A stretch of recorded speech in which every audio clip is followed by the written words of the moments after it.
Jagger scored Unger's film, Invocation of My Demon Brother, and Pallenberg sponsored Lucifer Rising, a movie that showed, quote, the actual ceremonies to make Lucifer rise, end quote. Director Donald Cammell, the man behind the underground film Performance, used to enjoy telling friends that, as a child, he would sometimes be bounced on the knee of the wickedest man in the world.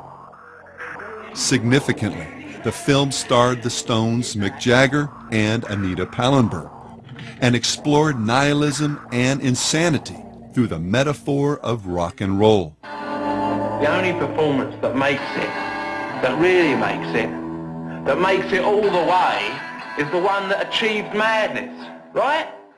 Cammell also played the role of Osiris in Lucifer Rising, the film by another Crowley devotee, Kenneth Anger.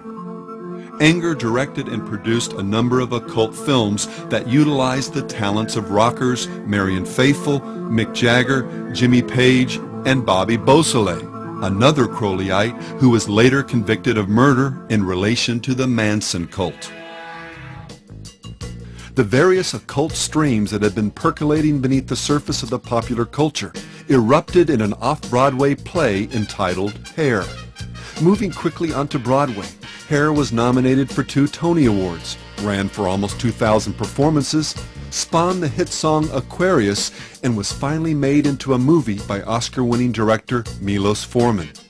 Amid all the surface controversy concerning hippies, hair length, and nudity, most people missed the almost breathtaking confluence of occult themes the play presented to a culture already reeling from the social upheaval that was the 1960s. Aquarius introduced not only astrology, but also the distinctly occultic and Crowleyan idea that a new age was dawning. This is the dawning of the age of Aquarius. And with it, new revelations and Gnostic enlightenment. Mystic crystal revelation and the mind's true liberation. The Madonna figure of this New Age religion, Donna, brought in Hinduism, shamanism, and reincarnation, and then introduced the notion of transcendence through sex and the use of drugs.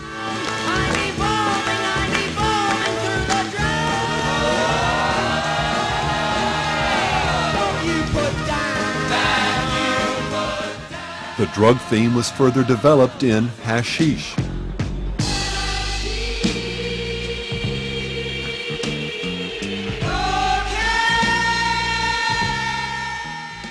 While the Nietzschean, Crowleyan, and Hindu notion of unbridled sexuality as a key to both spiritual enlightenment and liberation found open expression in the song Sodomy. Sodomy, join the holy orgy, Kama Sutra. Ain't Got No voiced the revolutionary and occult notion that freedom was to be found through the conscious abandonment of the old order, its epistemologies, and religious presuppositions. As the play conspicuously embraced Rousseau's idea of salvation through the deconstruction of culture and the quest for man's primitive, natural state. The conscious repudiation of the Christian worldview became even more apparent as the literal descent into anarchy. Just like the angel that fell, banished forever to hell. Today. The going down of the song's title is couched in openly satanic language. Lucifer and me, doomed from here to eternity. And finally, Hinduism and drugs are proffered as the foundation for enlightenment for this brave new age.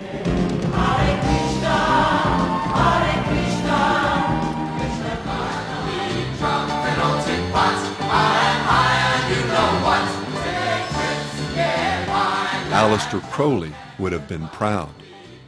The worldview expressed by the songs was also clearly reflected in the play's storyline, as well as in the imagery concocted by Forman for the movie version.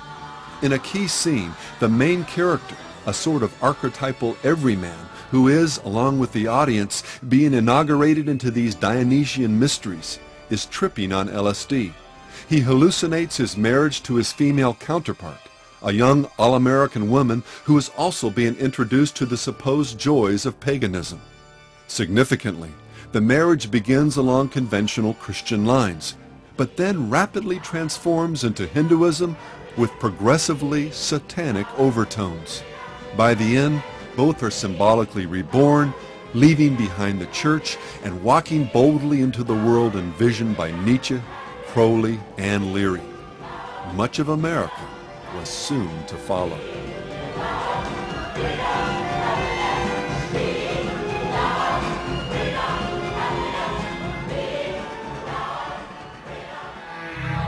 Thou hast no right but to do thy will.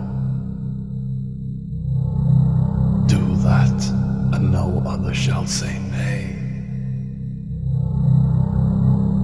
Every man and every woman is a star. Which, when you boil it down, really means there is no God but man.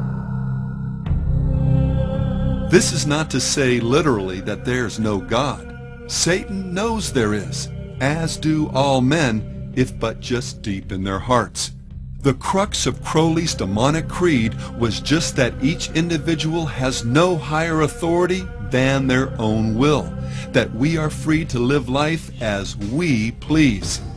And this was the lie that the serpent hissed in the garden, and the deception that has become the siren chorus that floats through the world of popular music. Look into your heart, my friend. That will be the return to yourself. Don't care what people say. Just follow your own way. Don't give up and use the chance. I will live by my own policies. Doors. At the time, we had been ingesting a lot of psychedelic chemicals, so the doors of perception were cleansed in our own minds.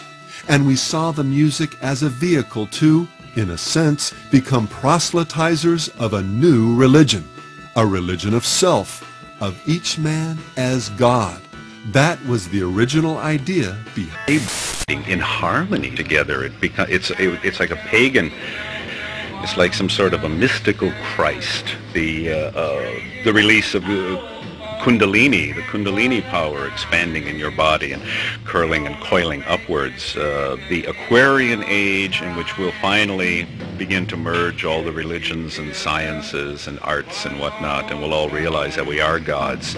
Jim Morrison was a god to himself. I'm a god unto myself. We are all gods unto ourselves. So to put it outside of yourself is seeking, is a false messiah. That's a messianic, that's the end of two. Trip. I salute the God with it. There's a religious pilgrimage. The LSD kick. I salute the goddess within you. Is a religious ecstasy. Following a very similar tack was the grand old man of the psychedelic 60s, Timothy Leary. Psychologist, Harvard professor, and consummate free thinker, Leary coined what may have been the essential mantra of the rock and roll revolution. Turn on, tune in, and drop out. We're turned on, and we're tuned in, and we're very dropped out. Turn on, tune in, and drop out. Turn on, tune in, and drop out. What I'm saying happens to be the oldest method of human wisdom. Look within, find your own divinity, detach yourself from social and material struggle. Turn on, tune in, and drop out. In what may be one of the most telling private conversations in modern history, Leary recalled the first time he took psilocybin with Aldous Huxley. Huxley's eyes were closed, he said. Suddenly he clapped his hands. Your role is quite simple, Huxley told Leary. Become a cheerleader for evolution. That's what I did and my grandfather before me. These brain drugs will bring about vast changes in society. We must spread the word. Huxley then continued with a chilling addendum. The obstacle to this evolution, Timothy, is the Bible. Leary, like Huxley, spent his life as a cheerleader for evolution, tearing down the foundations of Christendom and erecting in its place a syncretistic blend of Eastern religion, shamanism, and a do-it-yourself, drug-fueled enlightenment. Our Father, who art in cellular heaven within, hallowed be thy name, from whose loins we have sprung. And a primary tool for advancing this New Age gospel? You got it, rock and roll. One pill makes you larger. Speaking of the psychedelic bands that dotted the 60s landscape, groups that increasingly embraced his occult views, Leary declared, "I rejoice to see our culture being taken over by joyful young messiahs who dispel our fears and charm us back into the pagan dance of harmony."